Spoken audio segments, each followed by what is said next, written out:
5 scores!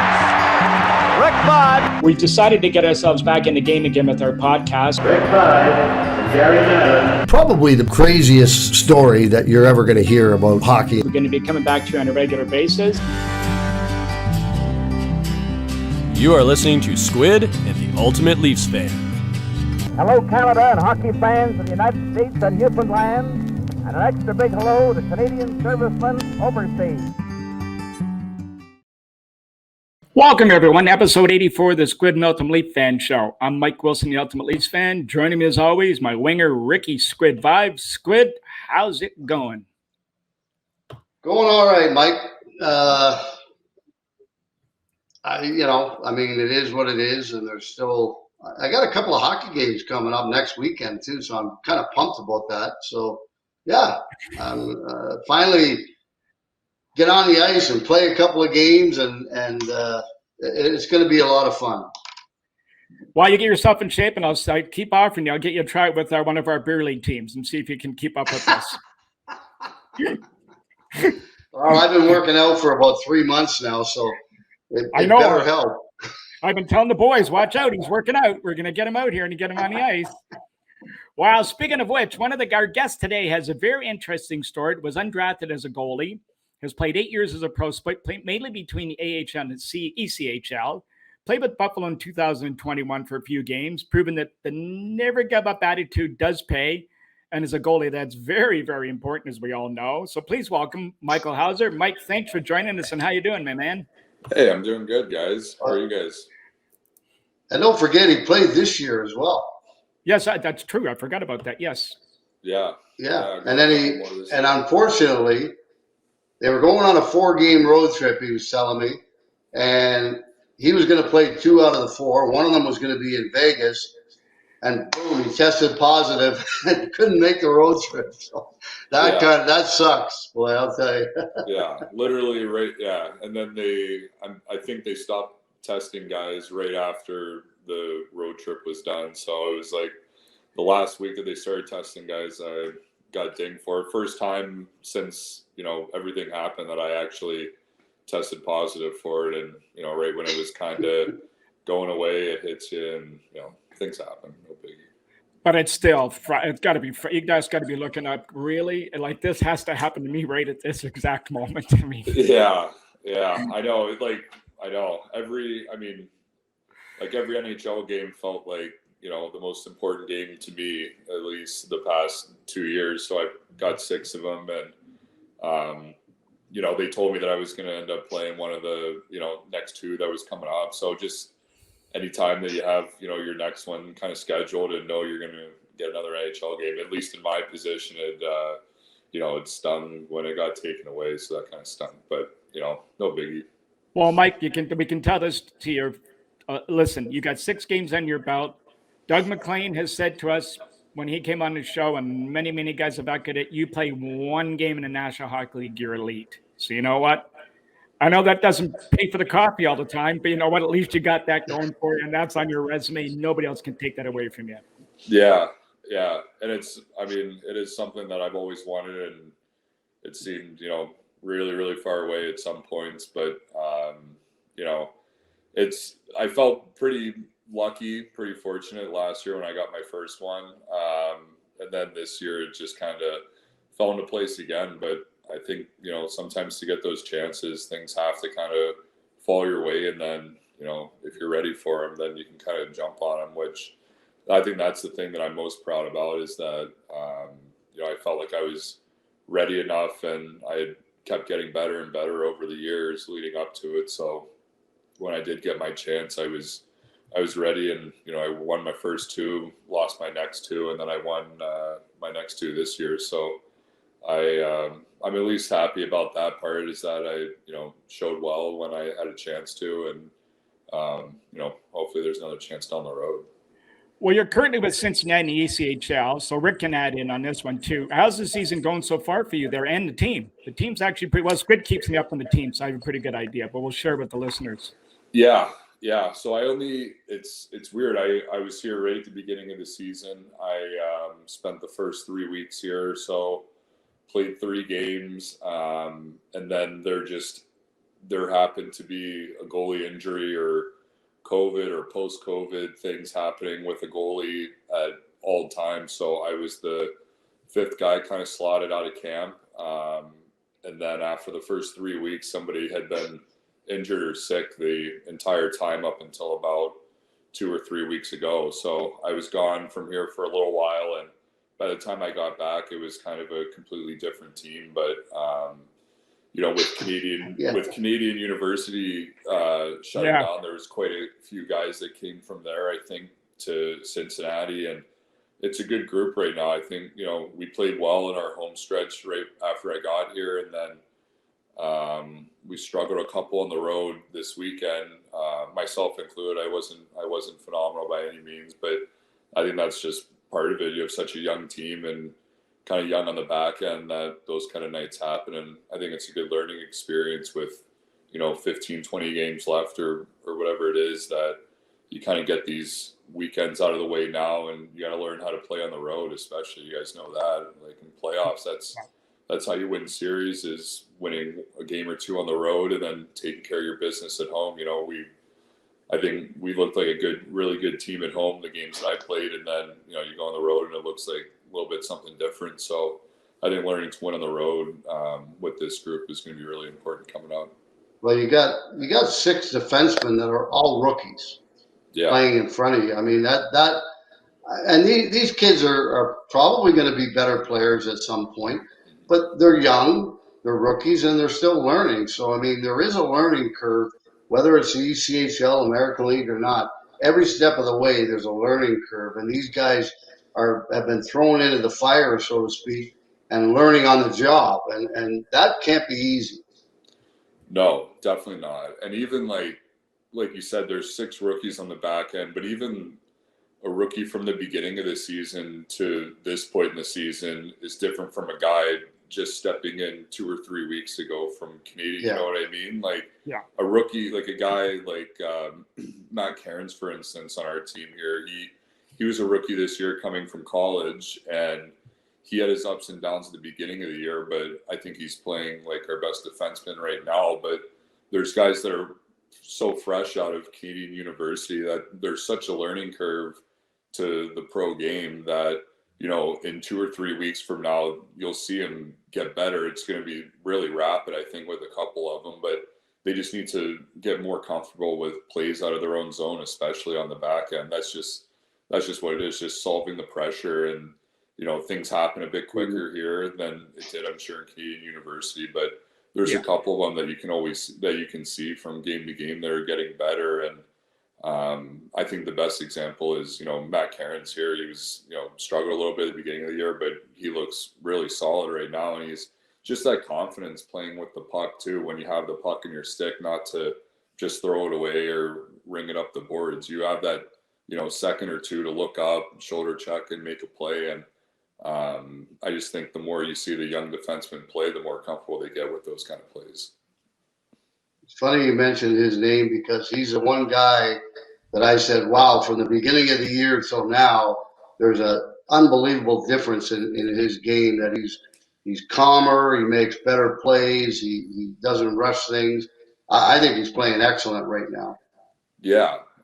And just through the years of me playing pro hockey, you see that with defensemen in their first years or even second years too. Like during the season, they just get so much better and they get more comfortable making those plays because they go back, 1,000 times for pucks over the first 4 months of the season. So they just get more comfortable making those plays and the repetitions, and they know what plays they can make. So yeah, I think, guys learn very quickly once they get in more game reps. And I think we'll end up seeing that with some of the guys that have just come in recently. Wyatt Egge's another one. He was pretty good at the beginning of the year too, but now him just skating the puck up and him having, that much more confidence. And those are 2 guys that, got American League games this year too. So they see, how the game is there, and then they come back and they have a little more jam to their game too. They have that confidence to skate the puck, and they know that they can, hold it for that split second longer. Maybe instead of just wrapping it around the boards to your wingers, they, find that pass in the D zone. It's just it's cleaner getting out of the zone. And I think you see that with the more that guys play, especially young guys. Now, Mike, let's go back. You were born in Youngstown, Ohio. I got to start right off the bat. Isn't Ohio mostly basketball, football, baseball? How did you get involved? How did you get involved in the game of hockey? Yeah, well, you probably played all three, but yeah, no football. Love baseball, but yeah, my family. My mom's side of the family was a golf family. Actually, they played golf growing up. My grandpa played football, but you're right. It's just, both of my parents were from Youngstown. They grew up around football and baseball. One of my parents' friends, when we were younger, their kids started playing hockey. So that's kind of how we got into it, and just learned to skate. And then, my brother, there was no hockey in Youngstown. So my brother wanted to join, or my parents wanted to join him with an amateur team in just on the other side of the PA border in the Pittsburgh area, where we ended up moving to. So it was about 45-50 minute drive for us. So nothing outrageous, but that was the closest travel team that there was. So he joined up when he was 6 years old, and I played as a 5-year-old because they needed a goalie. And then so we did that commute for, I think, 5-6 years, and then my family just eventually moved to Pittsburgh, where right around that time is when Crosby got drafted and hockey just started kind of booming there. And it ended up filtering into the Youngstown area too. They ended up getting a junior team shortly thereafter in the USHL. They put up a really nice rink downtown, the Cavelli Center. So hockey started branching out into the suburbs, and then obviously across the state into Ohio as I was kind of growing up. But amateur hockey, it was really cool to see how many players ended up turning pro from around my age in Pittsburgh. A lot of guys that were my age or a year or two older, a year or two younger. And I think a lot of that was, kids growing up playing because of Mario, and then kind of falling in love with it when Crosby got there. So it was a cool time to kind of grow up in the Pittsburgh amateur hockey era, I guess you could say. Now you did touch on the USHL being a very good league, which it is. And a lot of Canadian kids are going to that league now and bypassing the junior leagues here, like the tier 2 leagues here, and going there because it is so good, especially college bound kids. How did you end up in Des Moines, and just talk about your experience there? Yeah, I played in Des Moines when I was 16. I was never drafted in the OHL. So if I was, I might have gone as a 16-year-old if I had that opportunity, but I wasn't drafted in the OHL. I played my age group didn't end up having a AAA team in Pittsburgh. It was just kind of thinner with guys. The good players would play up at U18s, and then the other guys would kind of play high school hockey. So there was no 16 under team for my age in Pittsburgh. So I ended up moving to Detroit actually to play. My aunt and uncle live in Detroit now.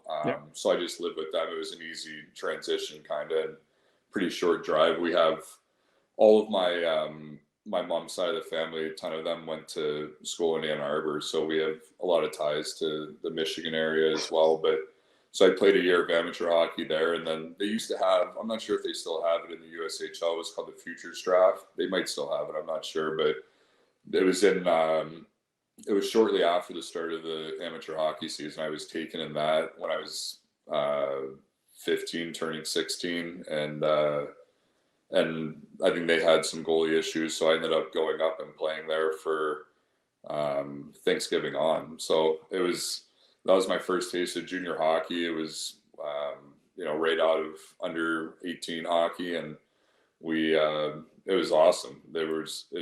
Honestly, it's a really, really good league. I've seen tier 2 in Ontario as well. I played in the OHL, but we would go and watch the junior Bs and so forth a lot. And it's very, very similar. I think there's some really good players playing the USHL, and I enjoyed my time in Des Moines. It was a great city. It was just the opportunity in London, I think, was a little too good to pass up at the time, but I would have loved to stay and play there longer. So you played in Des Moines, and then, you obviously said that you weren't drafted in the OHL. And I know the USHL is a pretty good league, but it also is a breeding ground, mostly for guys that go on and play college. Yeah. How did you end up in London after that? You had 3 great years there. Yeah. I was so I was in Des Moines when I was 16. I was only in grade 10 at the time. So it would have been at least 2 more years in Des Moines, and that's if you go into school, as a true freshman. And like I said, I wasn't drafted in the OHL.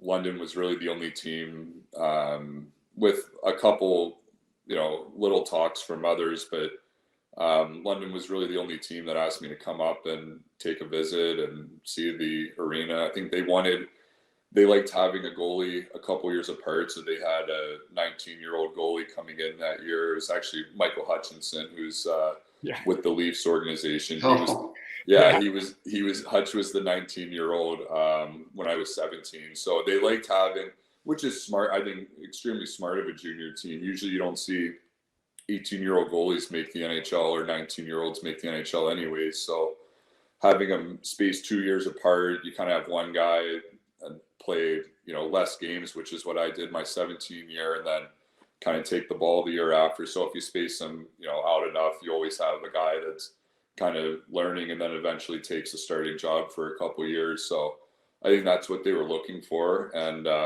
we had a kind of a district tryout to go to select festivals, which is how they do kind of the USA Hockey summer version when you're growing up.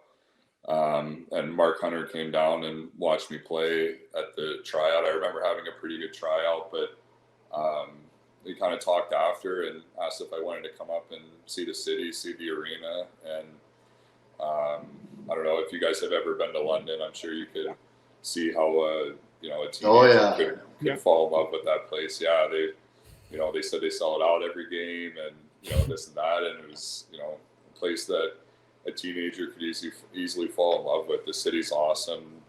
Mark and Dale, it felt like a family kind of atmosphere too with those two there. It felt like they really cared about you, and it was just kind of perfect scenario. My parents were comfortable with it, and the reputation that the Knights have, it was I think it was kind of an easy decision for us. Well, what did you know about the Knights actually going in there? Now, here you're coming to the OHL. I mean, you knew about the league, you knew about some of the junior leagues and stuff like that. And you obviously were up to date on probably where they were. But what was your impression attending that first camps? And I mean, here you are, the Knights, if they're not the premier junior team in Canada, they're pretty close. They're the top 5 probably. So how was that whole experience once you got there? Yeah. So my first year in London, the year prior is when they traded for Tavares and Del Zotto from Oshawa. So they ended up losing in the conference finals to Windsor that year. It was their first of the back-to-backs, but just seeing the first overall pick in that next draft, playing for the team that you're about to go to, it was a lot of that. It was a lot of this is pretty big time hockey now, and being from the States, it was, you're right, you play in the USHL and it's a breeding ground for college hockey, and that was always what I thought I was going to do with my hockey career, was play in college after going to the USHL. That's kind of the path that I thought, but it was just kind of the allure of going to London and seeing all the people that they put into the NHL. And that's what you're thinking of when you're 17 years old, however naive it may be. That's kind of what you think. And, I love my time in London. I think if it wasn't them, I'm not sure I would have gone, but just because, it is a risk being, being an American and growing up in the USA hockey environment, it always felt like a risk trying to go to the OHL. But I wouldn't have changed it. I'm very happy that I made that decision. And, you know, I think it is, you know, one of the best development leagues in the world. And, you know, I'm really happy with my decision to end up going there. Well, I think the Knights are pretty happy you went there too. I mean, the first year, I mean, you knocked it out of the park basically 3 years in a row. It just got better and better and better. So I mean, just were you really in the days while that was all going on, or was it just were you just thinking, my goodness, is this really happening? Because it was going good. Yeah, it was. Yeah, the first year was, like I said, I knew I wasn't going to be the starter or anything. Hutch was there, and Hutch was, you know, third round pick, and he was a good goalie. So I think that was perfect. The amount of games that I played that year, I don't know, what, 25 maybe ish, and then 25. Yeah, and then the year after, I ended up, you know, grabbing the starting job and kind of running with it and getting a lot of games that year. And it kind of set me up for that third year that I played there as a 19-year-old. It was, you know, one of my better years of hockey that I've played. But we had a lot of young guys. They ended up being really good. I think out of our forward group that year, I think we had 12 forwards sign NHL contracts out of that group. And I think our top 4D signed NHL contracts, and myself. So it ended up being kind of the perfect storm of that year, but it was good that I had that experience before being the starting goalie the year before, and, you know, knowing coming into camp, I guess, that I was going to be the guy and carry the load. And, you know, we ended up having, you know, Tenorti and Harrington on the back end, who were, I think, the best combo in juniors that year. And then we had Ole Mata, and, you know, and then we had 12 forwards sign NHL contracts. We, you know, our 16-year-olds we were scratching one of, we had Max Domi and Bo Horvat and Josh Anderson and Chris Tierney. So I think we were scratching one of them every game. It was just,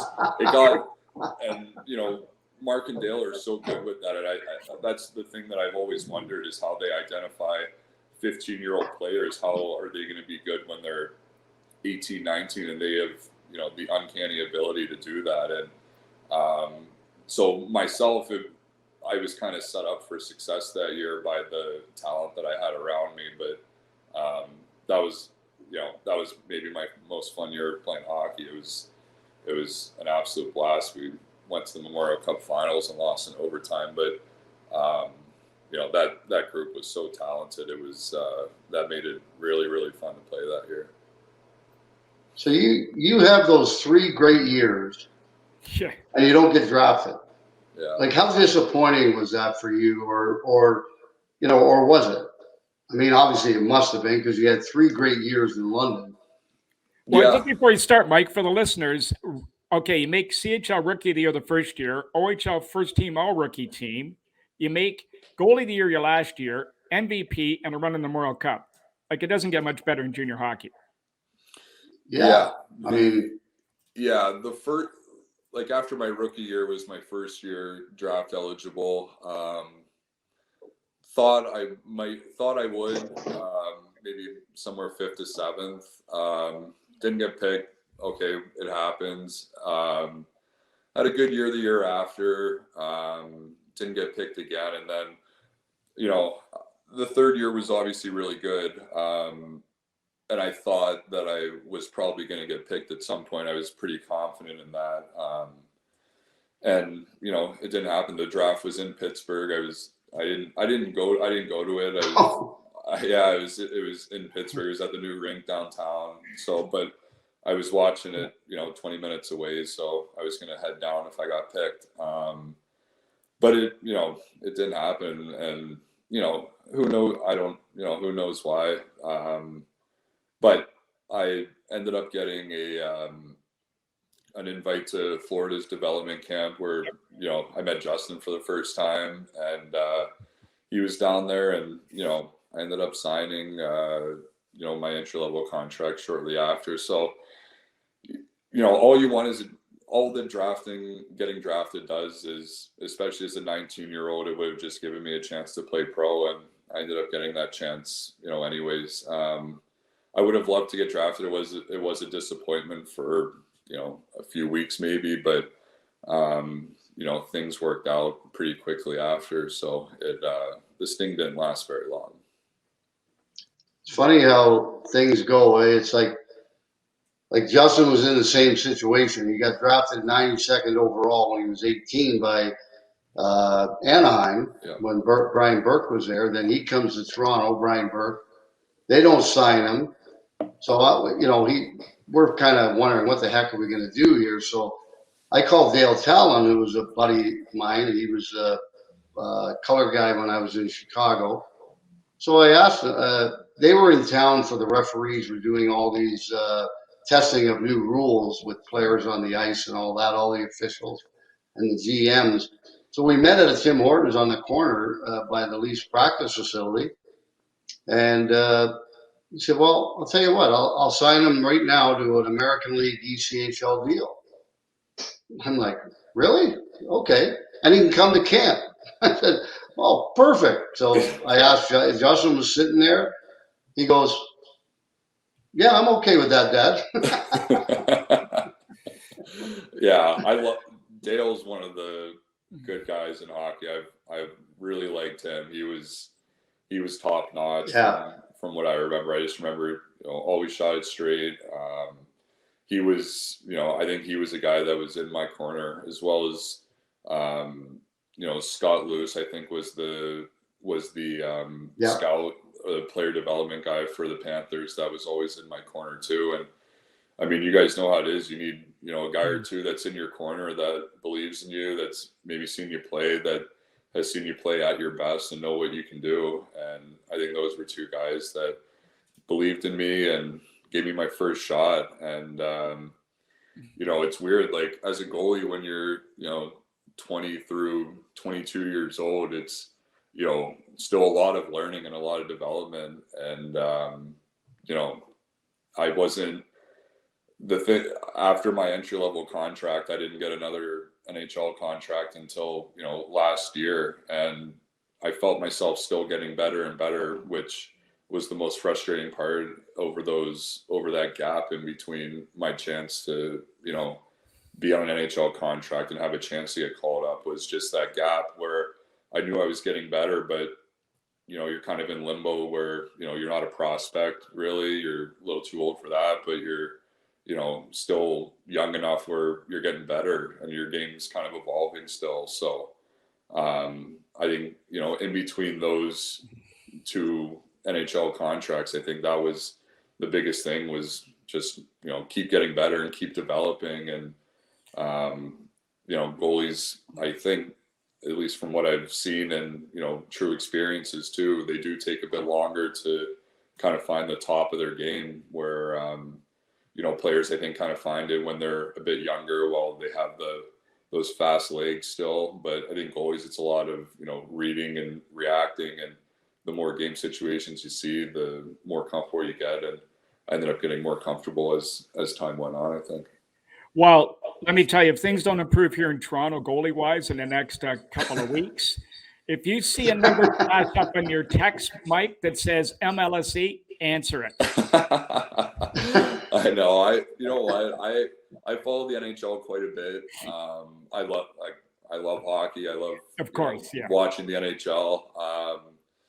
But there's always something about Toronto. It's just, there's always something going on, it seems like. And, whether it's forwards not scoring, goalies not stopping the puck, D with the turnovers, Toronto is a one-of-a-kind market, and it's fun to follow from afar, but I know you guys are right involved in the mix there. Now, I was going to ask you, Michael, the other thing is, you're attending your first NHL camp. Walking away from there, what was it that left an impression on you as a goalie? The speed of the game, the size of the players, or the way things were run, like anything like that? Like, what really stuck with you leaving camp that year? Yeah, my first NHL training camp was when Luongo had been traded there. So I remember he was around, and just kind of seeing like how he would go about things each day. that was really cool. But yes, like the first thing that you realize once you step on the ice is the speed, and everybody, all four lines can shoot the puck, and all four lines can make plays. Where you're coming from juniors, and I played on a really good junior team, but there's only a few guys that can come down and really snap it. 16, 17-year-olds, they're not developed enough usually to be able to come down and rip the puck. Yeah, but everyone there is coming down. You got to be on your toes every single shot, and not even. I mean, I didn't even learn that my first training camp. That takes a while to start figuring out that you have to be on the ball while you're out here every single shot, and that is something that I realized over time. But I remember thinking that every single guy out here can come down and score on a shooting drill, so you better be ready every single shot, because at that time every time you step on the ice with an NHL team, you have tons of eyes on you, and you're being dissected and seeing how you're practicing, and obviously that leads into opportunities to play. So I've always thought later on, the better I practice, the more chances I'll get to play. And I started learning that as time went on, and I started taking practices much more seriously. Not that I would ever dog practices, but just the intensity that I would take with kind of each and every shot has changed over time, because I think the more intense you are in trying to stop every puck in practice, it just kind of comes naturally in a game where I would just kind of maybe stand up a couple reps, use my hands a couple reps more than I would really be focused on doing whatever I can to stop the puck. And I think that's the main thing that I took out of NHL camps, is you got to be on the ball every time.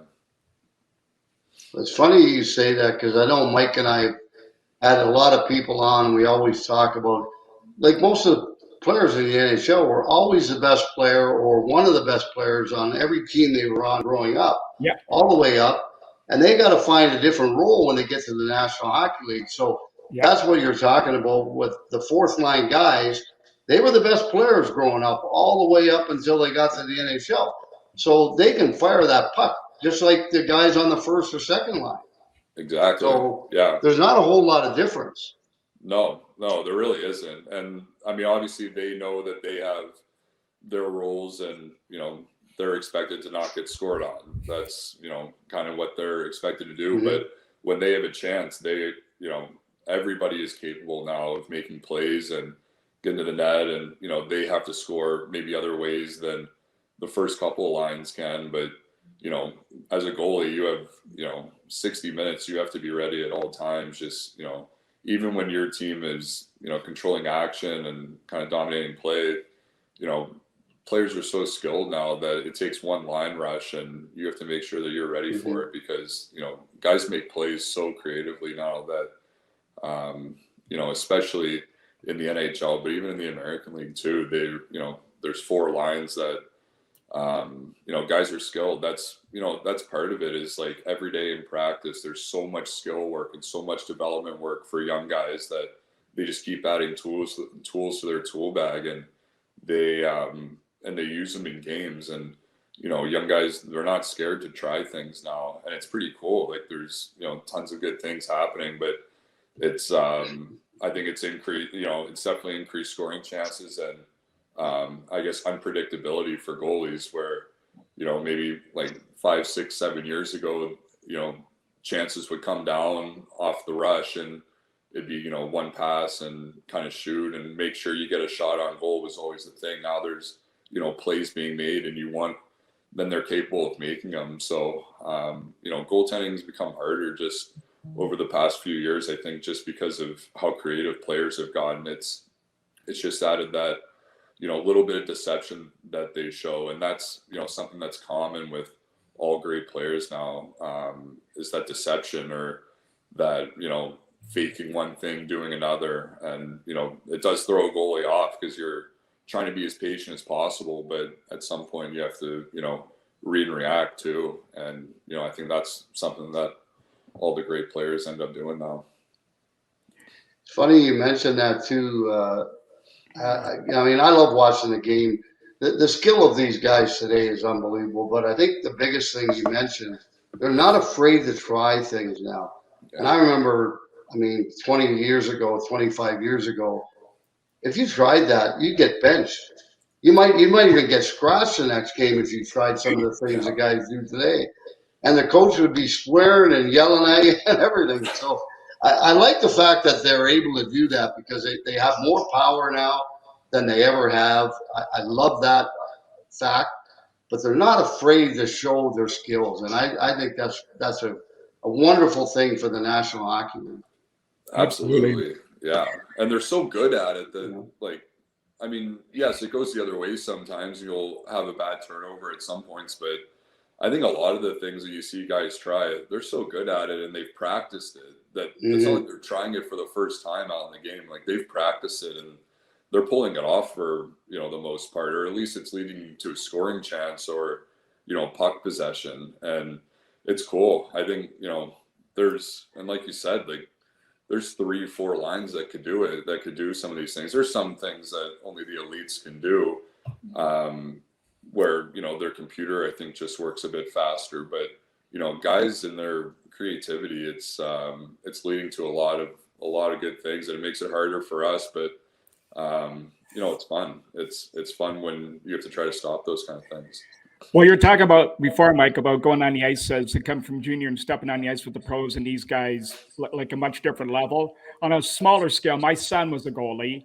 And he went to the BioSteel camp one year, and all the NHL guys ran the ice, and he was the goalie. Now, my son was a junior B tier 2 level player.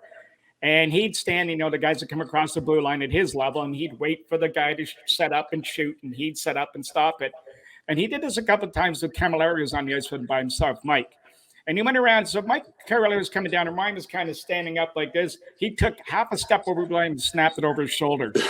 And he was just stunned. And Camilleri went by and tapped him on the pads like, "You're not getting away with that stuff up here, kid."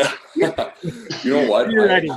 I actually went to the BioSteel camp one year too. My goalie coach was coaching one of the guys there, and he asked if I can come take a net, and I said sure. And that is one of the first times that I remember thinking like, everyone out here can really, really rip the puck, because it was, it's an elite camp. There was, it was all NHL guys out there, and they were all pretty top end. And you're right, like those guys come down and you see just like the way they shoot, even like the off-ice stuff, the way they train and all that. It really is. It's such an adjustment, thinking like I'm not, the best guy anymore, and I need to make sure that I'm working as hard as I can every single shot. Because even if, a lot of my thing with being a goalie is my eye. Like if my eyes and my hands are on that day, I feel like I can get away with like a lot of things. But if you're not focusing as much as you can on the puck and taking your eye off it, or just kind of half focusing, like these elite shooters are going to rip it by you. And that's something that I've learned honestly a lot through that camp. I remember being there and everyone could shoot, and everyone, even in shooting drills, was coming down trying to pick corners, which I like. I like that competition, even in practice and flow drills, like trying to score and trying to stop it. I think that's the fun part of practice, is when you can compete against those guys like that. And I think that's one of the things that I learned around that time is, I have to make sure I'm focusing and trying to stop every single shot, or at least picking it up off the stick. Because if you're a little bit late, you're getting scored on. And exactly. Yeah. Now, obviously, things have all kind of gone in a different direction recently. I think the ECHL the NHL are using the ECHL much, much more to develop some of their younger players nowadays. You even see it we talked about the skill level. You see it in the ECHL now, where you got guys that are coming down there and they're trying things that, they normally wouldn't have tried 20 years ago or 15 years ago. And they're good players. And then the next thing you know, they're in the American League and perhaps even get a game or two in the National League. So the whole chain, I think, is getting better and better. Yeah, it is, absolutely.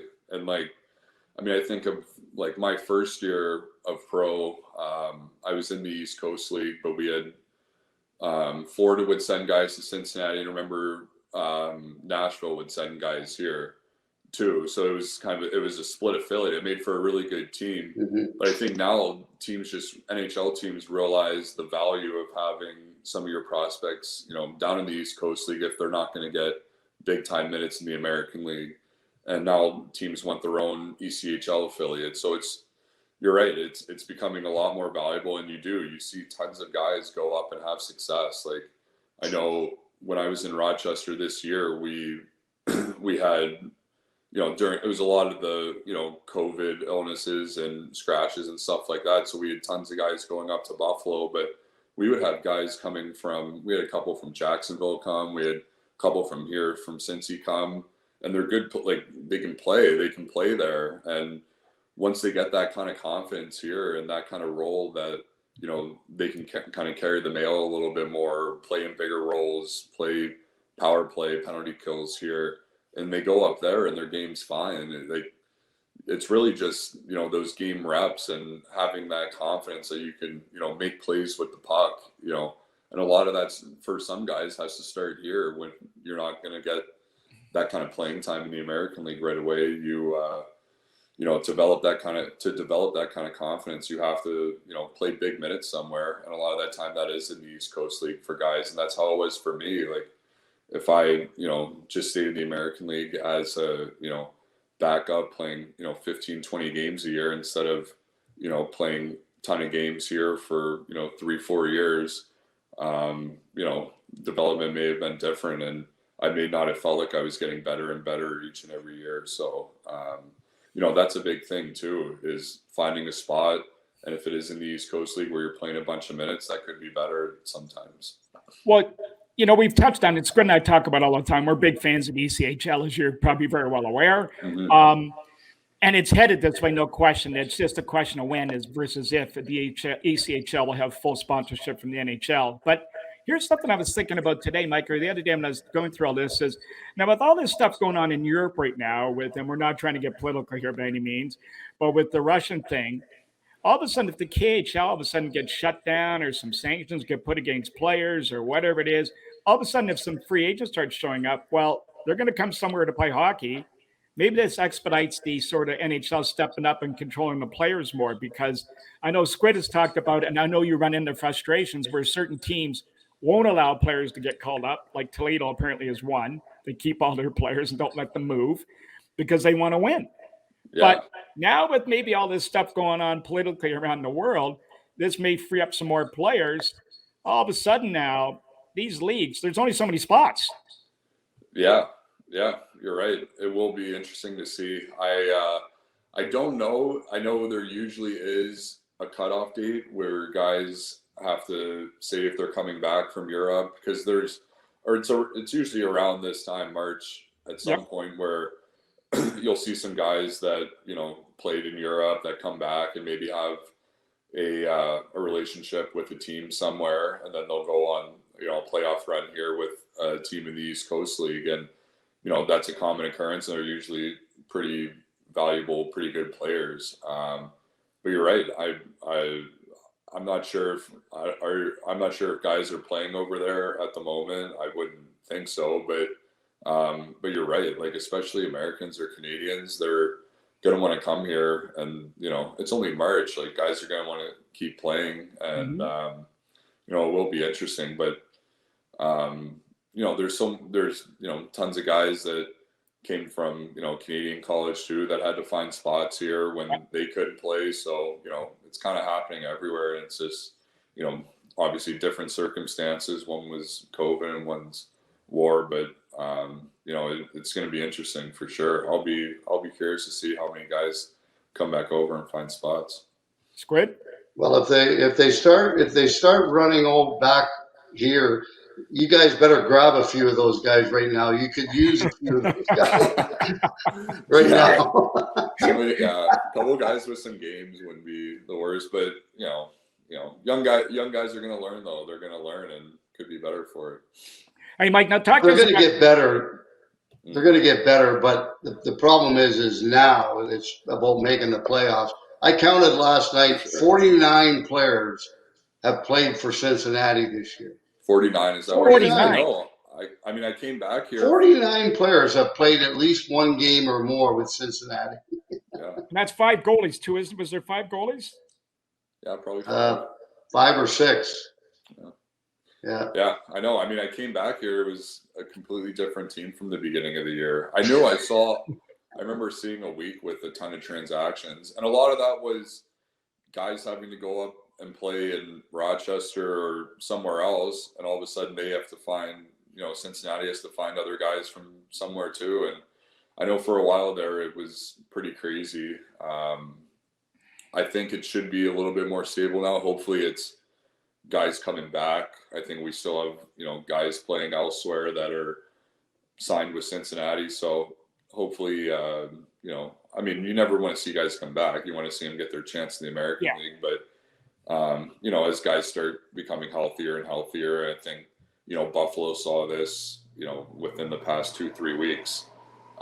Rochester's still a little dinged up, but Buffalo got healthy, and then some guys started to kind of trickle back there. But and then obviously the trade deadline's coming up too, which could throw a wrench into things as well. So it's always, you never know. I don't envy the job of the coach in Rochester or Painter here. Like, they're constantly trying to find other guys when their lineup's thin, and trying to find guys that gel and mesh into their lineup too. What kind of guy do you need? Do you need speed? Do you need third line guy? Do you need, are you thin on D? Do you need somebody kind of lugging the mail there? You just need a 5th, 6th. It's tough, and you got to know players really well. You got to know both leagues really well, the East Coast League and the American League, and it's a tough job. Now, Mike, we got to get to this. We'll come back to the ECHL in a second, but I want to talk about the NHL day. The day you got the call to come to Buffalo, walk us through that whole day, and you must have been walking on a cloud. Yeah. So, it was last year. I was bouncing between, doing backup in Buffalo, backing up usually Dustin Tokarski, and then back on the taxi squad. And then right before the last week of the year, both goalies, Dustin and Uko in Buffalo, got hurt, and we had a day off, and then we had, game the next day. I thought maybe Ticker was going to end up playing, but, just got to the rink and for morning skate, and he said he couldn't go. And so I got told at morning skate that day, and, it was cool. Just telling my parents was probably the coolest thing, just because, they've been there, the whole time, every step of the way. They've seen me play. They're always watching my games, and my mom always, I always thought that I had a chance. My mom always thought it was going to happen. So just, sharing that with them was pretty cool. And then we won the first 2. And I think, like I said before, making it's awesome, but I just wanted to, make sure that I was ready for it. And I kind of wanted to prove to myself that I was ready for it. And, won the first 2, and that was great. And then I got to play in Pittsburgh the 2 games after that. So it was, that was, really awesome too. I had tons of family and friends there, and, it was awesome. You never, after playing in the minors that long, you don't know if it's ever going to happen. You always think that it could. You always think that you could. You just don't know if the chance is going to come. And, the chance came, and, I'm just happy that I kind of took advantage of it a little bit. Well, I was going to say, before you go, Scott, I was going to say, Bruce Boudreau told us, I think he was 35 or 36, and he was still lighting up in the ECHL. And we asked him that question. Everybody thought he was going to get the chance. He never gave up, and he got a chance to be a player coach. And the rest is history from there. Bruce Boudreau? Yeah. I know. Yeah. I'd heard stories that he's an American League legend. I know Justin had his son last year. That's right. I had him as an assistant in Fort Wayne for a year, and we always heard Bruce stories about his legendary status in the American League. But yeah, just things like that. Or like, for me, it was was Scott Darling played in the minors for forever too, and then he ended up getting a chance and he took it and ran with it. And that was kind of the thing that I always hung my hat on, because he played in Cincy. He had a quick stint in Cincy, and I crossed paths with him a little bit playing against him.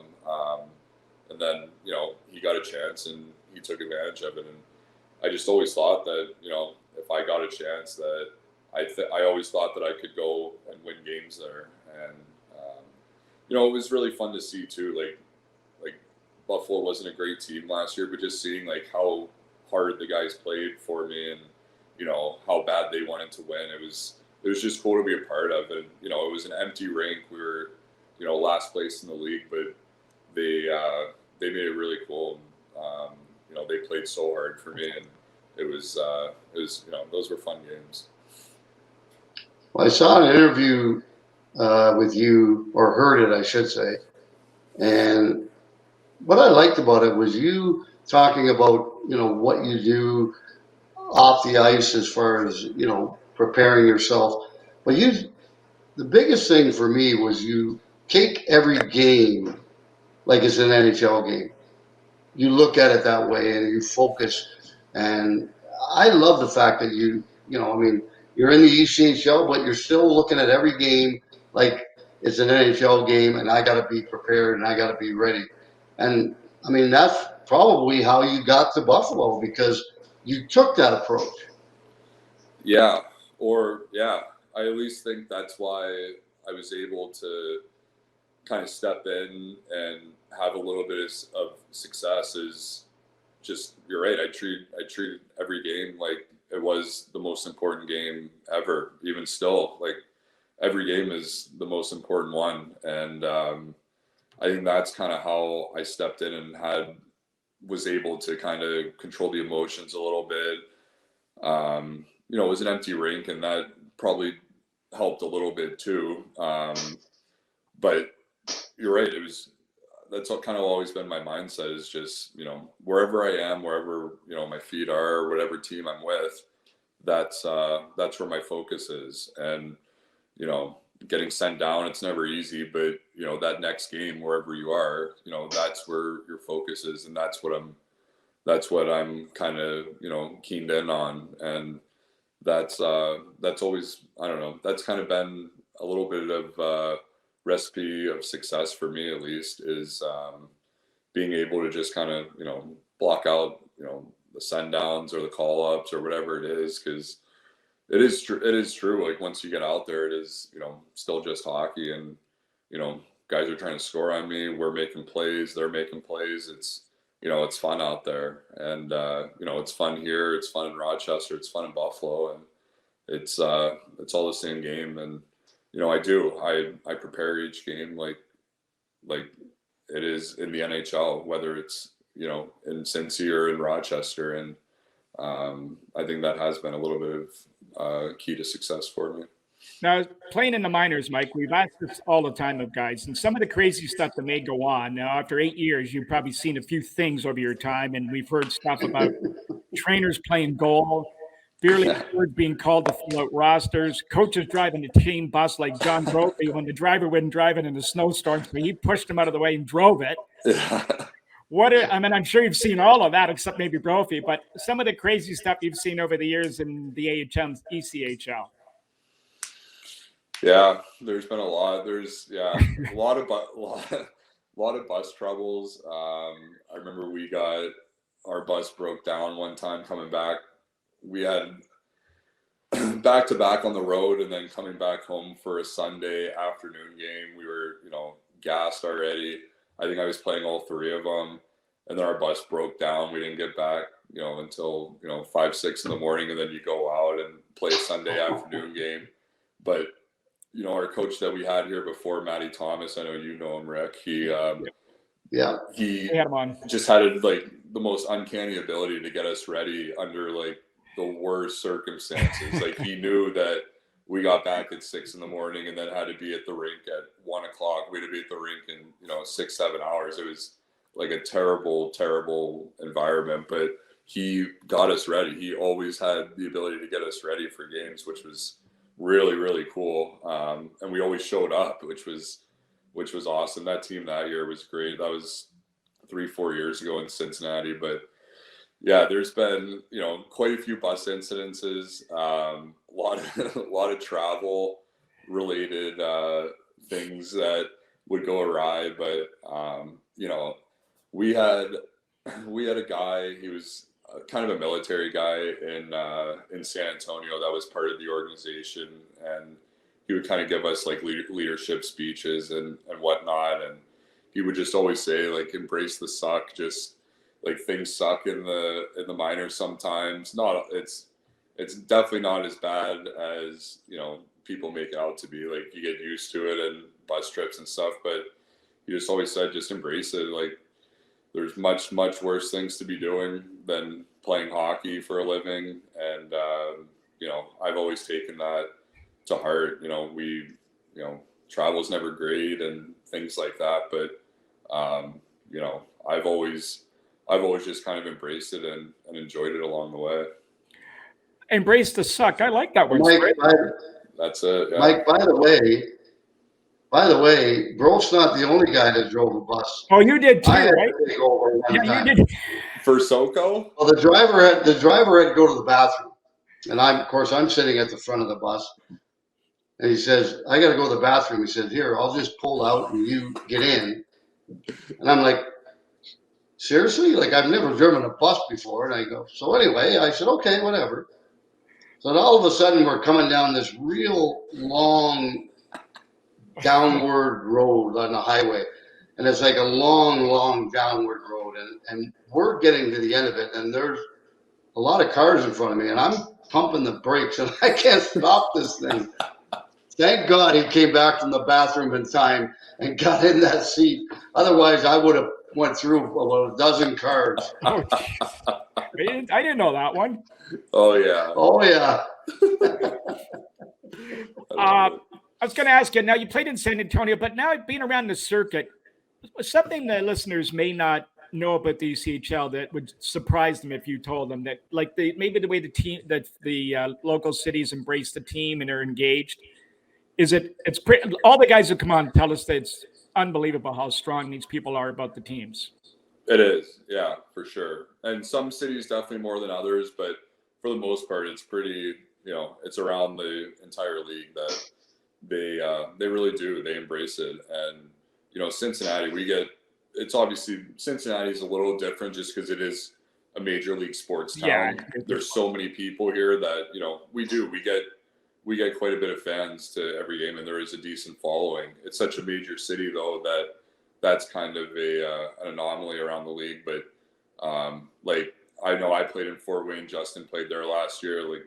The Comets in Fort Wayne are, it's the biggest show going on there. The city loves the Comets so much, and they there's media at practice every day, and people wanting to get interviews and stuff, and it makes you feel like you're kind of very similar to London, like a little mini NHL kind of. And but like I said, it's widespread around the league. There's really good teams with some really good followings, and it makes it fun when you get into kind of the Midwest rivalries with Cincinnati, Toledo, Fort Wayne, Cincy, Indy, and those teams. It's you see them so much in the minors. You play your regional teams so much that you start to develop those rivalries, and then guys like Justin have went into play in Indy and into Toledo so many times as away opponents that it starts to get fun when the fans kind of get on you and stuff a little bit, and maybe you steal one there in the playoffs, or we beat Toledo a few years ago in the playoffs, and that was those are such fun things that you'll remember years down the road. But it's it means a lot to them, and it means a lot to us too when you can take down a rival like that. So Squid, Michael, the hour's flown by, and you've been very enlightening. By the way, Squid, do you think he's got a job in broadcasting? Maybe. We've talked about this in the past. We've talked about this in the past, Michael. Goalies make good coaches and they make good broadcasters. Yeah, the coach in Rochester was. Well, if you look at all the broadcasters that do the color in the National Hockey League, I would say probably 65-70% of them are goalies that played in the NHL, and a lot of the coaches are goalies. I mean, it's unbelievable. I always think maybe it's because they see the whole ice in front of them. They see the whole game, so perhaps they're better at picking things up or something. I don't know. You tell me. I mean, you're a goalie. Yeah. I will say when color guys talk about things goalie specific, like how he made a save or how he saw the puck or if he didn't see the puck or what kind of equipment he got on it, like the guys that are really good at that are ex-goalies. Like Boucher was really good at that, and Darren Pang's really good at that. And yeah, they're because they've been back there, and McLennan. Jamie McLennan. They're all Jamie McLennan. When you've been back there and you see the kind of shots, you've seen every shot that the game has at least 100 times, so you know what the goalie is feeling back there and how he made the save or why he didn't make the save. So when the color guys talk about goalies, I will say that the best are obviously ex-goalies, but they're really good at insights for the whole game. I don't know if I'd be able to give insights about players making plays and stuff. I can just say what I see, but I think guys that are actually out there that have made the plays before are a little more qualified for that. Okay, so coaching then, maybe.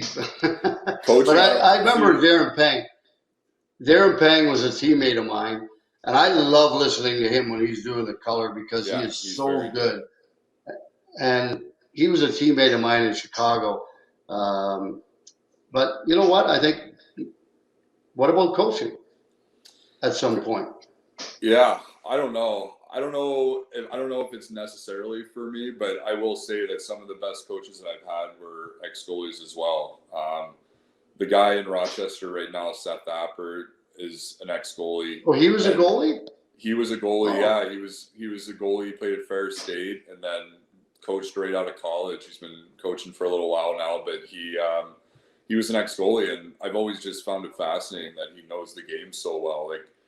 And that's what I think you have to do that I haven't done yet, at least not, consciously done, is really learn the game and how, guys are making plays. I see it happening, and I know the plays that guys make are the right plays and wrong plays, I guess subconsciously, but I've never sat down and really tried to learn player systems or anything like that. I just know the goaltending aspect of it. But you're right. I've seen that so many good coaches were ex-goalies, and I've always just found it fascinating that they know the game so well, or they know systems so well. Well, Michael, we want to thank you. Well, here's my future. Okay. Here's my vision for the future is that you, Schultze, and Justin are going to run the Cyclones, and then eventually go to Rochester and then Buffalo. How's that sound? I could I'll take the goalies. I could take the goalie. Oh, you take the goalies. That's your job. I'll let them handle the X's and O's. So. Well, hey, listen, that's a pretty good plan, Squid. Not bad. Yeah. I don't think you'll get any pushback from the three guys. I might not be around when that happens, but Well, Michael, listen, we want to thank you for a great hour. You're great, fantastic, well-spoken. You gave great stories, and thanks so much. And listen, we want to wish you nothing but the best moving forward and win another chance. Win a Kelly Cup for us, will you? I will. I would love to. I would love to win one. I think that's on the bucket list for a few of us here, so that would be awesome. But yeah, thanks for having me, guys. That was fun. No, loved having you. Thanks, Mike. Yeah, no problem. Thanks, Michael.